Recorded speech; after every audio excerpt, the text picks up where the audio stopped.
New York, Bangladeshi community, মুসলিম বিশ্ব, যুক্তরাষ্ট্র এবং আন্তর্জাতিক সর্বশেষ সব খবর দেখতে ও শুনতে প্রতিদিন সাথে থাকুন। নিউ ইয়র্ক সময় সন্ধ্যা ৮টা, বাংলাদেশ সময় ভোর ৬টায়। FM 7/6 prime news. সুপ্রিয় দর্শক শ্রোতা, নিউ ইয়র্ক সময় এখন সন্ধ্যা ৮টা। FM 7/6.com প্রাইম নিউজে সবাইকে স্বাগত জানাচ্ছি আমি সাইদ রহমান। শুরুতেই সাদাকাহ ফাউন্ডেশন সংবাদ শিরোনাম। বাইডেনের রানিং মেট ভারতীয় বংশোদ্ভূত কমলা হ্যারিস। মডার্নার ভ্যাকসিনের 10 কোটি ডোজ কেনার ঘোষণা ট্রাম্পের। দলাদলির কারণে মিশিগান প্রাইমারিতে হেরেছেন বাংলাদেশিরা। ফল বিক্রেতাকে পিটিয়ে নিউ ইয়র্কে বাংলাদেশি আটক। মহানবী সাল্লাল্লাহু আলাইহি ওয়াসাল্লামকে কটূক্তির জেরে রণক্ষেত্র ভারতের বেঙ্গালুরু। গাজায় রাতভর হামলা চালিয়েছে ইসরায়েল। ভিয়েতনামে আটক 15 বাংলাদেশি। কমলার চেয়েও বাইডেন কম জানেন বলছেন ট্রাম্প। বাংলাদেশ শ্রীলঙ্কা প্রথম টেস্ট 24 অক্টোবর। এতক্ষণ শুনছিলেন শিরোনাম, এবারে বিস্তারিত। শুরুতেই নিউ ইয়র্কের কমিউনিটি সংবাদ। নিউ ইয়র্ক নগরীর ব্রঙ্কসে মৌসুলু পার্কওয়ে জেরুম অ্যাভিনিউর কর্নারের ফুটপাতে একটি ফলের দোকানদারকে মারধরের অভিযোগে আটক হয়েছেন বাংলাদেশি আব্দুল খালেক। ব্রঙ্কসের ইস্ট 208 স্ট্রিট জেরুম অ্যাভিনিউর রাস্তার ওপর দিন দুপুরে স্বদেশি আবুল কালাম আজাদকে পিটিয়ে জখম করেন খালেক। ঘটনার শিকার আবুল কালাম আজাদ গণমাধ্যমে তার ওপর প্রকাশ্যে হামলার বর্ণনা দিয়েছেন। তারপর পুলিশ এসে খালেককে আটক করে নিয়ে যায়। লস অ্যাঞ্জেলসের হারবার গেটওয়ে এলাকায় আততায়ীর গুলিতে 5 জন আহত হয়েছেন। 11 আগস্ট হারবার গেটওয়ের নকলেস অ্যাভিনিউতে কাটিং এইজ প্রোডাকশনের ওয়্যারহাউসের বাইরে এই গুলিবর্ষণের ঘটনা ঘটে। এতে 3 জন পুরুষ ও 2 জন নারী আহত হয়েছেন। এই ঘটনায় এখনও কাউকে আটক করা সম্ভব হয়নি।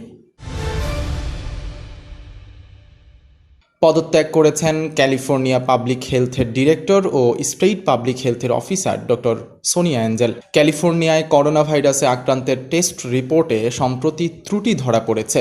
সার্ভারজনিত ত্রুটির কারণে রাজ্যটিতে আক্রান্তের সংখ্যা ভুল দেখাচ্ছিল। এই ভুল রিপোর্টের ওপর ভিত্তি করেই অনেক কাউন্টির শিক্ষা প্রতিষ্ঠান ও ব্যবসা প্রতিষ্ঠান পুনরায় খুলে দেওয়ার সিদ্ধান্ত নিয়েছে কর্তৃপক্ষ। মিশিগান অঙ্গরাজ্যে সম্প্রতি অনুষ্ঠিত হয়ে গেল প্রাইমারি নির্বাচন। 4 আগস্ট অনুষ্ঠিত এই নির্বাচনে বাংলাদেশি আমেরিকানরা প্রতিদ্বন্দ্বিতা করলেও গুরুত্বপূর্ণ পদগুলোই বিজয়ী হতে পারেননি। বিশেষজ্ঞরা মনে করছেন, নির্বাচনে বাংলাদেশি প্রার্থীদের হারার মূল কারণ হচ্ছে যোগ্যতা, নিজেদের মধ্যে দলাদলি, ভোটারদের সঙ্গে জনসম্পৃক্ততার অভাব। মিশিগানে বাংলাদেশিদের শতাধিক সামাজিক, রাজনৈতিক ও সাংস্কৃতিক সংগঠন কাজ করছে, কিন্তু ভোটের ব্যাপারে সবাই ঐক্যবদ্ধ হতে পারেননি। করোনা ভাইরাসে মার্কিন যুক্তরাষ্ট্রের রাজ্যগুলোর মধ্যে সবচেয়ে ক্ষতির সম্মুখীন হয়েছে লস অ্যাঞ্জেলেস। লকডাউনের কারণে থেমে গেছে রাজ্যটির অর্থনীতির চাকা, ফলে বিপাকে পড়েছেন নিম্ন আয়ের মানুষ। তবে corona virus aid, relief and security অ্যাক্টের আওতায় নিম্ন আয়ের বাসিন্দাদের জন্য সরকারি প্রণোদনা করোনা ভাইরাস রেন্ট রিলিফ বরাদ্দের ঘোষণা এসেছে। রাজ্য কর্তৃপক্ষ জানিয়েছে, আগামী সপ্তাহের মধ্যে $100 মিলিয়ন রাজ্যটির তহবিলে এসে জমা হবে। এরপরেই শুরু হবে বন্টন।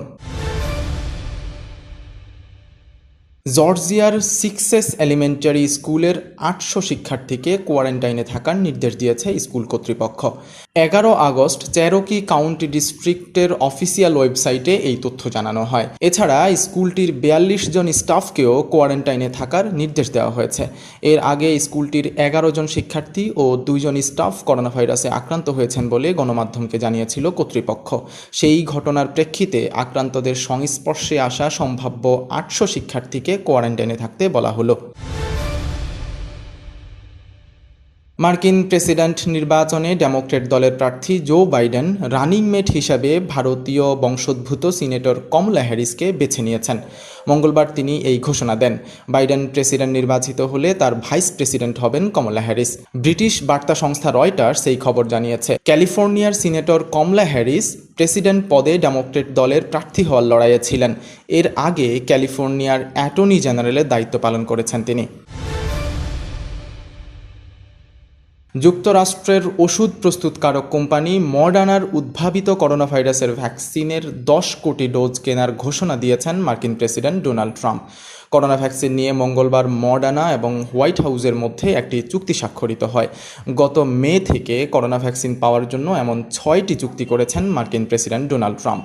হোয়াইট হাউসে এক সংবাদ সম্মেলনে ট্রাম্প বলেন, যুক্তরাষ্ট্রের ফেডারেল সরকার এই ভ্যাকসিনের মালিক হবে।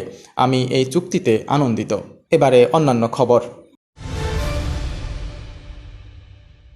ফেসবুকে মহানবী সাল্লাল্লাহু আলাইহি ওয়াসাল্লামকে নিয়ে কুরুচিপূর্ণ পোস্টের জেরে রণক্ষেত্র হয়ে উঠেছে ভারতের বেঙ্গালুরু। 11 আগস্ট কংগ্রেসের বিধায়ক অখণ্ড শ্রীনিবাসের ভাইপো ফেসবুকে এই পোস্ট দিয়েছিলেন বলে অভিযোগ ওঠে। এর প্রতিবাদে রাস্তায় নেমে আসে অসংখ্য মানুষ। ধীরে ধীরে সহিংস হয়ে ওঠে বিক্ষোভ। ভারতীয় সংবাদ মাধ্যমগুলো বলছে, প্রতিবাদকারীরা বিভিন্ন জায়গায় হামলা চালিয়েছে এবং আগুন ধরিয়ে দিয়েছে। এনডিটিভি জানিয়েছে, বিক্ষোভ দমনে পুলিশের গুলিতে এ পর্যন্ত 3 জনের মৃত্যুর খবর পাওয়া গেছে। আহত হয়েছেন আরও অনেকে। এবারে মুসলিম বিশ্বের খবর। বিস্ফোরণের 1 সপ্তাহ পর বৈরুত বন্দরের কার্যক্রম আংশিকভাবে শুরু হয়েছে। স্থানীয় বাজারে পণ্য সরবরাহ নিশ্চিত করতে নেওয়া হয়েছে জাহাজ থেকে পণ্য খালাসের উদ্যোগ। লেবাননের তত্ত্বাবধায়ক সরকারের অর্থমন্ত্রীকে উদ্ধৃত করে কাতার ভিত্তিক সংবাদ মাধ্যম আল জাজিরা এই তথ্য জানিয়েছে। 4 আগস্ট সন্ধ্যায় লেবাননের বৈরুত বন্দরে তুমুল বিস্ফোরণ হয়। মুহূর্তের মধ্যে ধ্বংসস্তূপে পরিণত হয় পুরো এলাকা। এই ঘটনায় নিহত হয়েছেন 2 শতাধিক মানুষ। ফিলিস্তিনের অবরুদ্ধ উপত্যকা গাজায় 11 আগস্ট রাতভর হামলা চালিয়েছে ইসরায়েল। হামাসের বিভিন্ন অবস্থান লক্ষ্য করে এসব হামলা চালানো হয়েছে। ইসরায়েলের দাবি, গত কয়েকদিন ফিলিস্তিনি উপত্যকা থেকে বিস্ফোরক ভর্তি বেলুন ইসরায়েলের অভ্যন্তরে পাঠানোর প্রতিশোধ নিতে এই হামলা চালানো হয়েছে। হামলায় ব্যবহার করা হয়েছে যুদ্ধবিমান, অ্যাটাক হেলিকপ্টার ও ট্যাঙ্ক। তবে হামলা নিয়ে তাৎক্ষণিক কোনো মন্তব্য করেনি ফিলিস্তিনি প্রতিরোধ আন্দোলনে যুক্ত থাকা হামাস। সৌদি আরবের সাবেক গোয়েন্দা প্রধান ও নিরাপত্তা উপদেষ্টা ডক্টর সাদ আল জাবরির ছেলে মেয়েকে হত্যা অথবা কারাবন্দী করে রাখার অভিযোগ উঠেছে।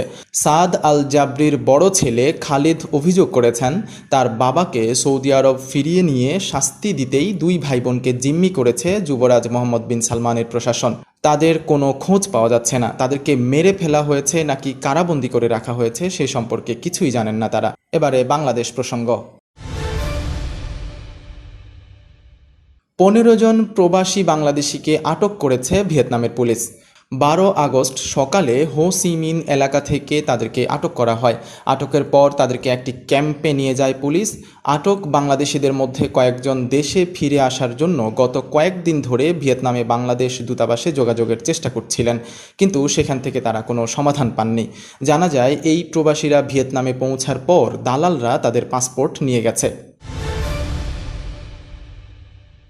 পরিবেশ, বন ও জলবায়ু পরিবর্তন মন্ত্রী মোহাম্মদ শাহাব উদ্দিন করোনা ভাইরাসে আক্রান্ত হয়েছেন। বুধবার মন্ত্রণালয় থেকে এক সংবাদ বিজ্ঞপ্তিতে এই তথ্য জানানো হয়েছে। বিজ্ঞপ্তিতে বলা হয়, কোভিড-19 উপসর্গ থাকায় গতকাল মঙ্গলবার রোগতত্ত্ব, রোগ নিয়ন্ত্রণ ও গবেষণা ইনস্টিটিউট ICDDR পরিবেশ মন্ত্রীর নমুনা নিয়ে টেস্ট করলে আজ বুধবার ফলাফল পজিটিভ আসে। প্রধানমন্ত্রী শেখ হাসিনার নির্দেশে তিনি সম্মিলিত সামরিক হাসপাতালে ভর্তি হয়েছেন। FM 786 প্রাইম নিউজে এবার একটি বিরতির পর ফিরে এসে জানাবো আরও কিছু গুরুত্বপূর্ণ খবর। সাদাকা ফাউন্ডেশন USA, মার্কিন যুক্তরাষ্ট্র ভিত্তিক সাহায্য সংস্থা, জাতি, ধর্ম, বর্ণ নির্বিশেষে বিপন্ন মানবতার পাশে সব সময়। করোনা মহামারীর এই দুর্যোগে 7 দিন 24 ঘন্টা আপনার পাশে আছে সাদাকা ফাউন্ডেশন। আপনিও সাথে থাকুন। Hotline number 7182009222। বিরতির পর আবারও স্বাগত FM 786 প্রাইম নিউজে, সঙ্গে আছি সাইদ রহমান। এবারে যুক্তরাষ্ট্রের আরও খবর। কমলা হ্যারিসকে ভাইস প্রেসিডেন্ট হিসেবে রানিং মেট ঘোষণা করেছেন ডেমোক্রেটিক দলের প্রেসিডেন্ট পদপ্রার্থী জো বাইডেন। এর প্রতিক্রিয়ায় মার্কিন প্রেসিডেন্ট ডোনাল্ড ট্রাম্প বলেছেন, কমলা হ্যারিসের চেয়েও জো বাইডেন অনেক কম জানেন। প্রেসিডেন্ট ট্রাম্প আরও বলেন, কমলা হ্যারিস এমন সব গল্প বলেন যা সত্য নয়। আমি হলে কখনোই তাকে রানিং মেট করতাম না। দেশে টাকা পাঠানো জরুরি, ব্যাংক বন্ধ, আর নয় অপেক্ষা। 24 ঘন্টা মানি ট্রান্সফার সেবা নিয়ে এলো সেন্ডওয়েভ। আকর্ষণীয় এক্সচেঞ্জ রেটে কোনো ফি ছাড়াই ঘরে বসে যে কোনো সময় নিরাপদে আমেরিকা, ইউকে ও ইউরোপ থেকে টাকা পাঠান বাংলাদেশে। সেন্ডওয়েভ মুহূর্তেই পৌঁছে দেবে আপনার প্রিয়জনের বিকাশ অ্যাকাউন্টে। ডাউনলোড করুন সেন্ডওয়েভ অ্যাপ আর লগ অন করে প্রিয়জনের কাছে নির্ঝঞ্ঝাট টাকা পাঠান যখন প্রয়োজন তখন। Sendwave, send money with love. এবারে খেলার খবর। শ্রীলঙ্কা সফরের টেস্ট সিরিজ চূড়ান্ত হলেও আলোচনা চলছে টি-20 সিরিজ নিয়ে। ফলে বিসিবি ও লঙ্কান ক্রিকেট বোর্ড এখনও ম্যাচের চূড়ান্ত সূচি ঠিক করতে পারেননি। তবে পূর্ণাঙ্গ সূচি চূড়ান্ত করতে না পারলেও বিসিবি জানিয়েছে 24 অক্টোবর থেকে শুরু হবে প্রথম টেস্ট। ক্রিকেট পরিচালনা বিভাগের চেয়ারম্যান আকরাম খান সংবাদ মাধ্যমকে জানিয়েছেন, সেপ্টেম্বরের মাঝামাঝিতে হয়তো আমরা 10-12 দিন অনুশীলন করে দলকে নিয়ে শ্রীলঙ্কায় চলে যাব। এরপর অক্টোবরের 24 তারিখে আমাদের প্রথম টেস্ট অনুষ্ঠিত হবে। FM786.com প্রাইম নিউজ এখনকার মতো এ পর্যন্তই। বিদায় নেওয়ার আগে আবারও জানিয়ে দিচ্ছি সাদাকাহ ফাউন্ডেশন প্রধান খবরগুলো। বাইডেনের রানিং মেট ভারতীয় বংশোদ্ভূত কমলা হ্যারিস। মডার্নার ভ্যাকসিনের 10 কোটি ডোজ কেনার ঘোষণা ট্রাম্পের। দলাদলির কারণে মিশিগান প্রাইমারিতে হেরেছেন বাংলাদেশিরা। ফল বিক্রেতাকে পিটিয়ে নিউ ইয়র্কে বাংলাদেশি আটক। মহানবী সাল্লাল্লাহু আলাইহি ওয়াসাল্লামকে কটূক্তির জেরে রণক্ষেত্র ভারতের বেঙ্গালুরু। গাজায় রাতভর হামলা চালিয়েছে ইসরায়েল। ভিয়েতনামে আটক 15 বাংলাদেশি। কমলার চেয়েও বাইডেন কম জানেন বলছেন ট্রাম্প। বাংলাদেশ শ্রীলঙ্কা প্রথম টেস্ট 24 অক্টোবর। সবাই ভালো থাকুন, সুন্দর থাকুন, এই শুভকামনায় আজকের মতো বিদায় নিচ্ছি আমি সাইদ রহমান।